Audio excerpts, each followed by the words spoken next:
j'espère que tu vas bien. Aujourd'hui on se retrouve dans une nouvelle vidéo qui est assez d'actualité, c'est les gens qui ne mangent pas de viande. Et je vais te parler de moi, de mon expérience surtout.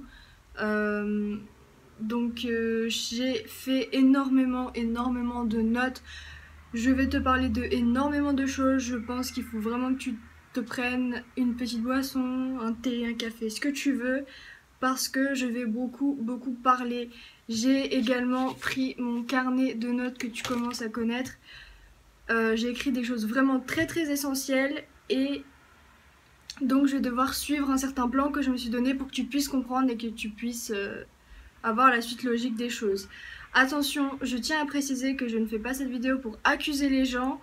Je fais ça juste pour parler de moi, de ce que je trouve juste, les raisons qui m'ont mené à ne plus manger de la viande. C'est uniquement mon avis et je ne juge absolument personne.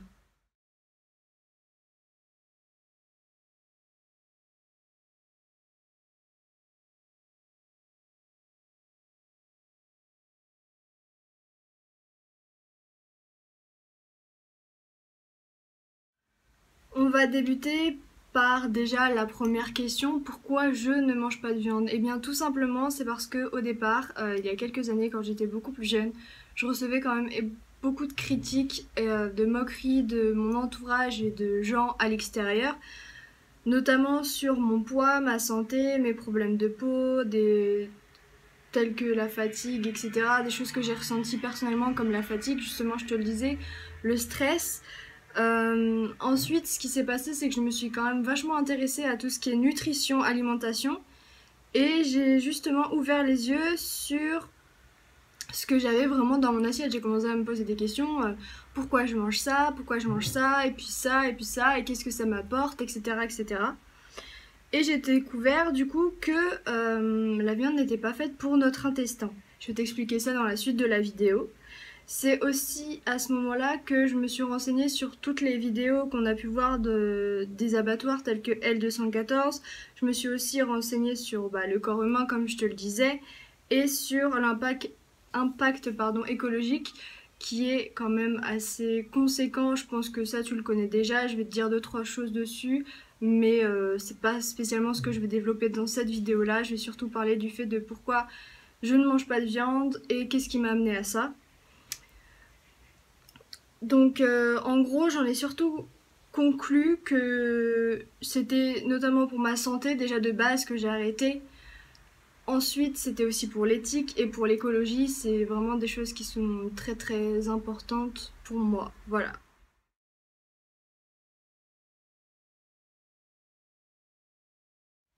Donc vu que je t'ai expliqué pourquoi j'avais arrêté la viande, les raisons et le cheminement personnel en très rapide, maintenant je vais te faire un petit peu d'histoire sur la viande.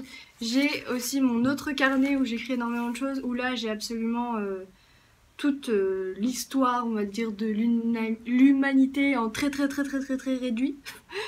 Donc je vais te lire ça tout de suite, j'ai pris des notes et essayer de raccourcir parce que c'était assez long. Et j'ai pas envie non plus que la vidéo dure 2 heures, tu vois. Donc je vais commencer maintenant. Donc on sait que l'homme a pu se développer et survivre grâce à sa consommation de viande. Ça, on le sait, c'est ce qu'on entend depuis qu'on est petit, c'est ce que j'ai entendu depuis que je suis petite, et notamment mon entourage, même le plus proche. Il faut quand même savoir qu'au départ, l'homme vivait dans des régions propices pour donner en abondance des baies, des fruits, de la verdure qu'il nourrissait. Tout simplement il n'avait pas besoin de se compliquer la vie. Il avait un pommier, il allait chercher sa pomme, il allait ramasser ses petites mûres, ses petites baies et il mangeait quoi, rien de plus facile, il n'avait pas d'effort à fournir. Ensuite il a voulu avec sa curiosité explorer le monde, il a donc quitté cette terre initiale qui lui donnait tout ce qui était ses fruits, ses baies, sa verdure et tout ça. Au départ, lorsqu'il ramassait ses fruits, il ne s'était pas mis à chasser, il s'est mis à chasser après. Pourquoi il ne s'était pas mis à chasser directement? Tout simplement parce qu'il n'en avait pas besoin. Il avait la facilité d'avoir accès aux aliments qui lui suffisaient à sa survie et pour se nourrir tout simplement. Et par contre, lorsqu'il a commencé à chasser, c'est un peu comme un lion. Pour chasser, tu vas devoir courir, tu vas devoir griffer, mordre l'animal, enfin voilà, comme un lion par exemple. Mais tu peux aussi avoir, comme certains animaux, des griffes assez puissantes. Mais du coup, est-ce que toi ou moi, on a des dents comme les lions? Est-ce qu'on ressemble à des lions ou ne serait-ce qu'à des carnivores? Comme tu le sais, on n'a pas de griffes ultra puissantes, on n'a pas une dentition qui permet de déchiqueter la peau d'un ours ou d'autres animaux tels que des chevaux, tels que des vaches, tels que des poulets, des poules, de la dinde, tout ce que tu veux, cochons, lapins, etc. Donc c'est à partir de ce moment-là que l'homme a commencé à fabriquer des outils quand il a eu besoin de trouver des aliments pour survivre. Comme je te le disais, vu qu'il allait vers d'autres territoires, il ne retrouvait pas sa nourriture initiale. Donc pour survivre, il s'est mis à chasser, tout simplement. Donc il s'est mis à chasser pour manger de la viande, car il ne trouvait pas ses nutriments dans les baies et les fruits qu'il connaissait. Il a ensuite découvert le feu qui lui a permis de cuire la viande pour la rendre beaucoup plus digeste et beaucoup plus mangeable du coup. Parce qu'il faut savoir que quand on cuit une viande, on élimine les bactéries qui sont souvent indigestes pour notre intestin, tu vois.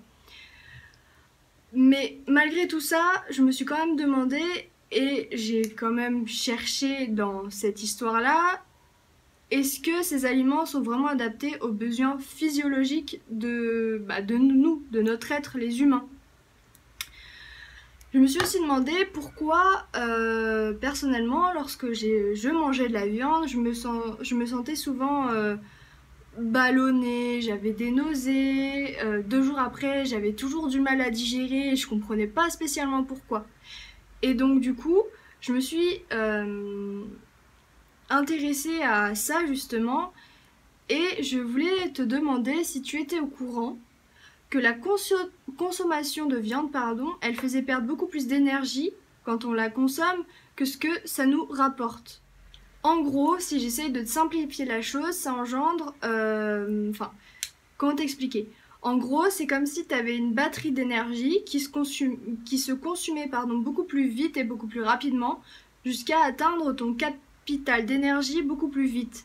Ce qui oblige avoir beaucoup plus de repos. C'est pour ça que, par exemple, moi, si je prends mon cas, lorsque je mangeais de la viande, je me sentais souvent très fatiguée. Quand je vois des gens que je fréquente qui mangent de la viande, ils font souvent des siestes après manger. Ils sont souvent très très fatigués, tu vois. Et en fait, ce repos-là, il est très utile pour tout simplement pouvoir recharger cette batterie vitale, enfin notre batterie à nous-mêmes.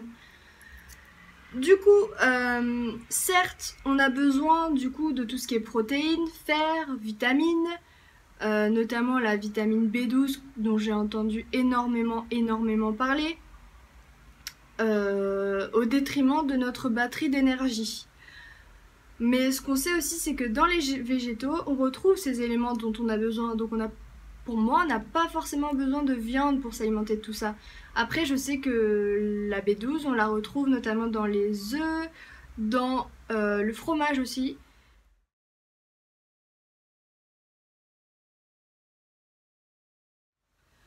Avec tous ces symptômes, je me suis donc demandé si la viande était vraiment adaptée à l'homme. Et j'ai pu apprendre tout simplement que, en réalité, non. Absolument pas, et je vais t'expliquer pourquoi. Est-ce que tu t'es déjà renseigné sur la différence entre un carnivore et un herbivore? Sinon, tu devrais vraiment le faire selon moi, parce que moi je l'ai fait et j'ai appris que physiologiquement le corps humain est 100% herbivore. En fait, ça s'explique tout simplement par la longueur des intestins, notamment, mais aussi par, comme j'ai pu te le préciser dans l'histoire tout à l'heure, la dentition. Écoute, savais-tu que la longueur de l'intestin, de nos intestins à nous, sont 7 fois à 13 fois plus grandes que celles de notre tronc. C'est la même longueur que tous les herbivores de la planète. Donc nos intestins sont très longs, comme les herbivores de la planète, comme tu peux le comprendre. Et les carnivores? Eh bien écoute, les carnivores, eux, ont des intestins de mangeurs de viande, du coup, comme les lions que je t'ai donné comme exemple tout à l'heure, et leurs intestins, eux, sont 3 à 6 fois, font 3 à 6 fois, la longueur de leur torse à eux. Mais pourquoi alors leurs intestins sont aussi courts? Ça, on peut se poser la question. Eh bien, tout simplement, c'est pour pouvoir se débarrasser de la chair animale qui pourrit et qui peut être cariée. C'est pour cette raison qu'un vrai mangeur de viande n'a aucune possibilité de bloquer ses artères. Sais-tu quel est le facteur qui tue le plus de gens dans ceux qui mangent de la viande, qui boivent du lait, qui prennent du fromage ou des œufs? C'est tout simplement les maladies cardiaques. À présent, je vais te parler un peu des herbivores maintenant et de la relation avec nous. Alors les herbivores et les humains, on a pas mal de points communs, comme tu as pu le comprendre, en dehors des intestins. On a aussi le fait que l'on transpire comme eux. Pour nous rafraîchir ou plutôt nous refroidir, on n'allait pas comme les chiens, les chats ou les lions. Pour se refroidir, nous, on transpire tout simplement par nos pores, etc. Et sache que les herbivores, c'est exactement la même chose. De plus, les herbivores, ils ont des enzymes de digestion de glucides et nous avons exactement les mêmes. Et seuls les vrais herbivores, vrais herbivores, on les appelle comme ça, ont cette enzyme pour pouvoir digérer. Ce qui veut dire que nous sommes supposés manger des fruits, des légumes qui contiennent des glucides que l'on sait digérer. Ensuite, il y a aussi nos dents, qui sont exactement comme les herbivores. Tu pourrais aussi te demander, alors pourquoi est-ce qu'on a des canines ? Eh bien, tout simplement, la plupart des herbivores ont des canines, car ça serait impossible pour nous de manger des fruits qui sont durs. Par exemple, je sais pas, moi, t'as les pommes qui peuvent être souvent dures, t'as... Je sais pas, là j'ai pas trop d'exemples, mis à part la pomme où tu croques dedans, c'est assez dur. Et du coup, il y a aussi un autre point, c'est que tout comme notre mâchoire, c'est-à-dire que la mâchoire des herbivores, tu peux la bouger en gros... quand ils mastiquent, tu sais qu'elle va de gauche à droite, sur les côtés, quoi, pour être plus simple. Alors que les carnivores, eux, elle fait juste s'ouvrir et se fermer. Tu ne peux pas faire ça, genre. Tu vois, c'est un peu bizarre à l'exemple caméra comme ça, mais en gros, ça te donne une idée. Donc, les carnivores, eux, ils peuvent seulement, donc, comme je te le disais, la bouger de haut en bas. Et eux, ils ne mastiquent pas et ils ne broient pas. Ils déchiquetent leur proie et ils l'avalent directement, limite. C'est un peu ça en très très gros. Et nous, c'est strictement impensable que on prenne notre cuisse de poulet, qu'on croque dedans et qu'on avale ça comme ça, en fait. Ou même ne serait-ce qu'un fruit. On est obligé de mastiquer, de broyer l'aliment dans notre bouche pour pouvoir l'indigérer. Enfin, pouvoir l'avaler, quoi.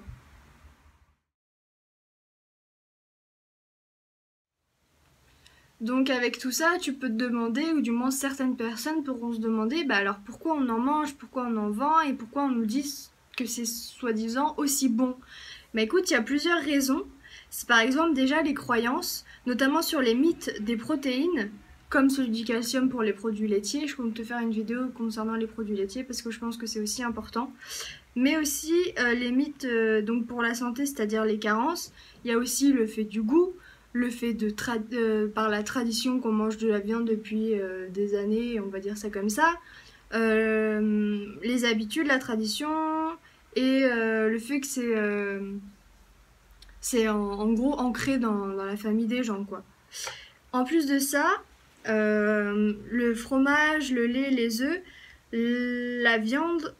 Donc la viande en plus de tout ça apporte du cholestérol. Mais donc ce cholestérol, c'est le mauvais cholestérol que l'on indigère. Parce qu'il faut savoir que notre corps fabrique lui-même du cholestérol, mais pas du mauvais, du bon qui est donc bénéfique pour notre santé.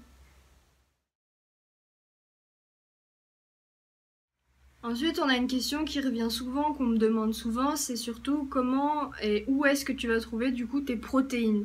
Bien écoute, déjà la protéine c'est un acide aminé que l'on retrouve dans pas mal de choses, donc notamment dans les noix, dans les graines, dans les graines germées aussi, on en trouve pas mal.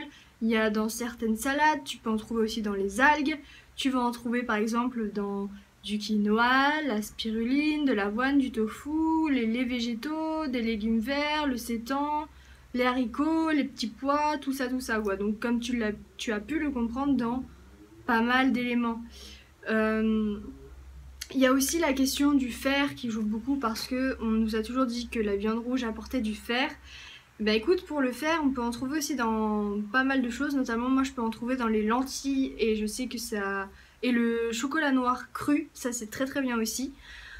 Et en plus de ça, j'ai appris quelque chose parmi mes recherches, que tout simplement, le foie, lui, fait des stocks de fer. C'est-à-dire que j'ai eu un exemple dans des conférences que j'ai pu regarder, que je te mettrai du coup en barre d'infos. J'ai appris que le foie d'un bébé peut prendre le fer de sa mère pour survivre au moins 3 ans. C'est-à-dire que ton foie, il va le stocker et il va le libérer lorsque tu en as besoin, tu vois. Mais c'est-à-dire que si tu lui en donnes, il va l'utiliser. Mais il a quand même ses réserves. Par contre, il y a un petit truc que j'ai à rajouter. C'est-à-dire que ce qui peut provoquer des carences en fer, c'est lorsque le foie est encrassé. Parce que lorsqu'il ne fonctionne pas bien, si tu ne lui fais pas des détox assez, on va dire, régulières, le fer qui est dans ton foie ne pourra pas être relâché pour pouvoir être utilisé par ton corps. Il y a une autre question aussi qui revient souvent, c'est la B12. Apparemment, elle est très très essentielle pour nous, pour notre corps, pour notre survie et tout ça et tout ça.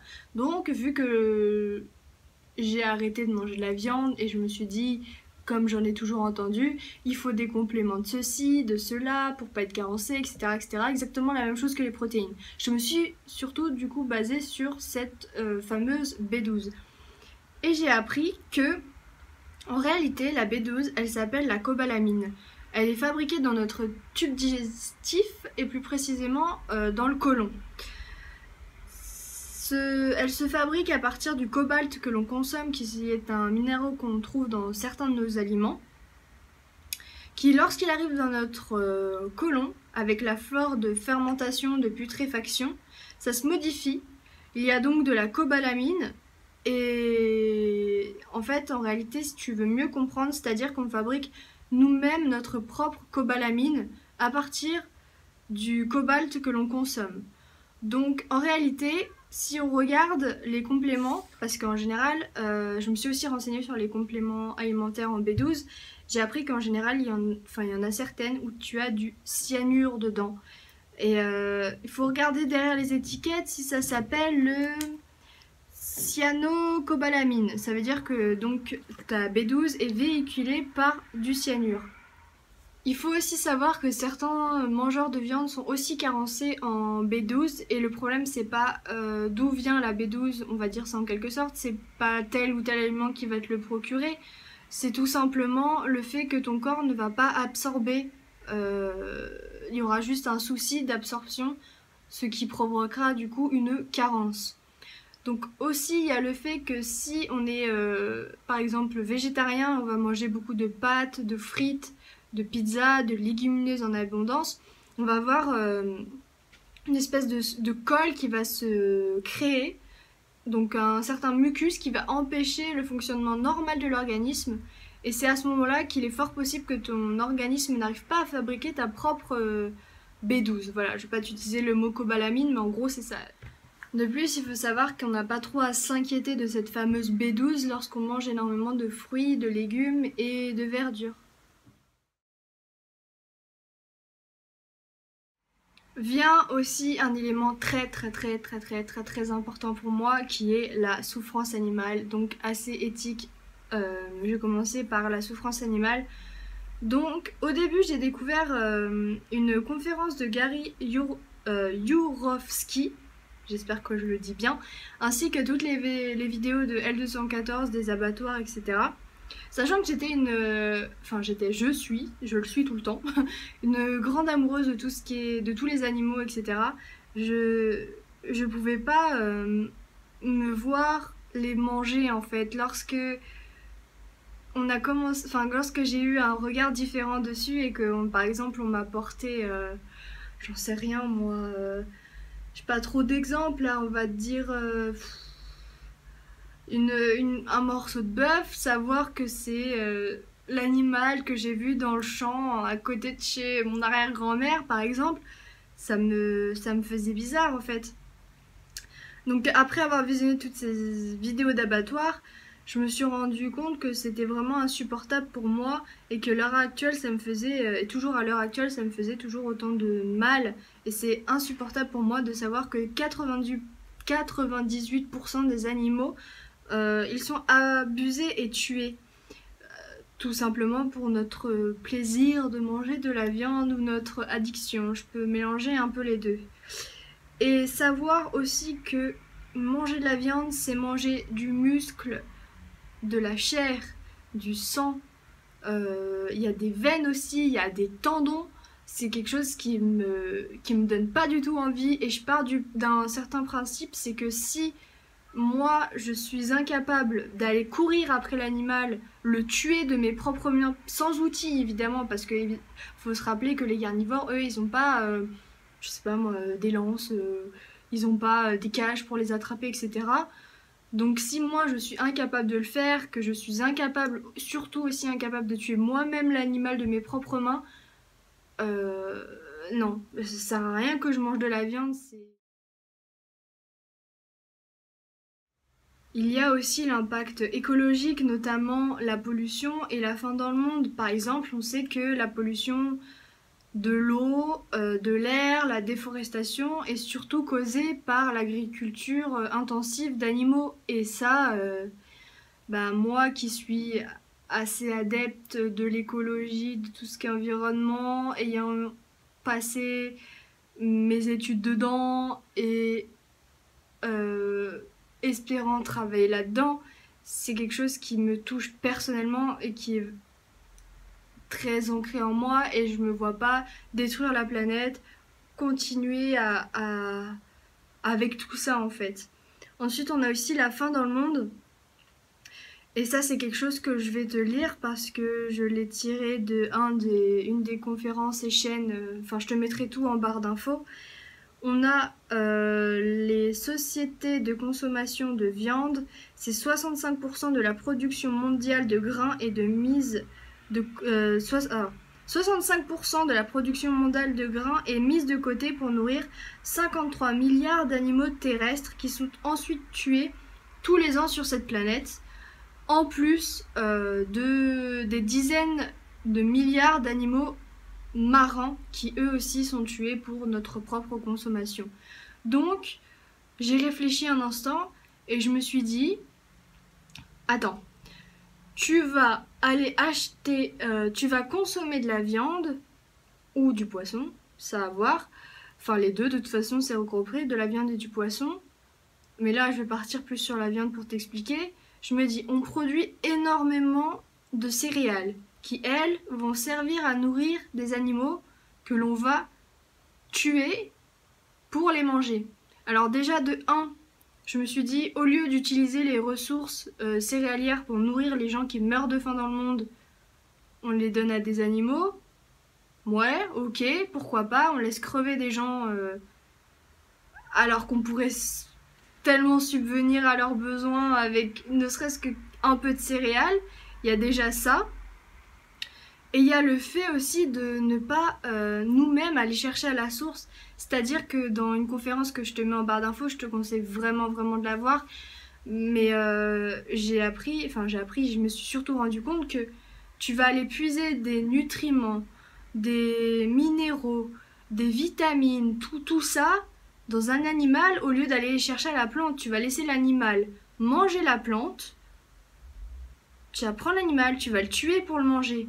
Pourquoi tu vas pas toi-même directement prendre, j'en sais rien moi, ton fruit, ton légume, tes légumineuses et les prendre pour avoir directement les minéraux, tout ce qu'il te faut pour toi directement au lieu d'aller tuer quelqu'un, parce que pour moi les animaux sont des personnes. Quand on a des animaux de compagnie, on se voit pas les tuer pour les manger. Bah pour moi c'est strictement pareil pour les autres animaux.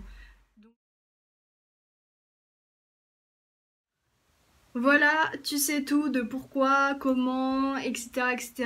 Je ne mange plus de viande, donc j'espère que cette vidéo aura pas été trop longue. Je vais essayer de m'arranger pour faire un montage où ça sera pas très long parce que j'ai énormément parlé, expliqué de choses. Je suis désolée si j'ai un peu bégayé et j'ai beaucoup lu, mais c'était tellement long, j'avais tellement de choses à te dire que j'ai préféré tout écrire sous forme de notes ou non, tout exprimer, quitte à bégayer un peu, mais avoir une suite assez logique. Donc, bah écoute, voilà. Je voulais aussi te dire que la plupart de mes informations sont tirées de...